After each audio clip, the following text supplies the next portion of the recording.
Yetimler Vakfı olarak yetim, öksüz ve kimsesiz ailelerimiz yararına moral ve motivasyon etkinliği yapacağız. Bu etkinliğimize çevre ülkelerden sanatçılar da katılacaktır. Irak'tan, İran'dan ve Türkiye'den katılacak olan sanatçılar coşkulu bir ilahi konseri vereceklerdir. Konserimiz ücretsiz olacaktır. Ayrıyeten konserimize sponsor olmak isteyen ya da bağışta bulunmak isteyen hayırseverler olursa da bizim hesap numaralarımıza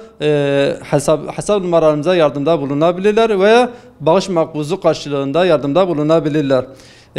Konserimiz ücretsiz olacaktır dedik. Konserimiz ücretsiz olacağı için orada gelen kişiler isterlerse, bağış yapmak isterlerse kuracağımız standlarımıza da bağış makbuzu karşılığında ya da kumbaralarımıza bağışta bulunabilirler. Kumbaralarımız mühürlü olacaktır. 13 Ekim Pazar günü yapacağımız konser 15 Temmuz Şehitler Parkı'nda, eski ismiyle Park Orman'da yapılacaktır. Başta yetimler olmak üzere tüm Diyarbakır halkını konserimize bekliyoruz.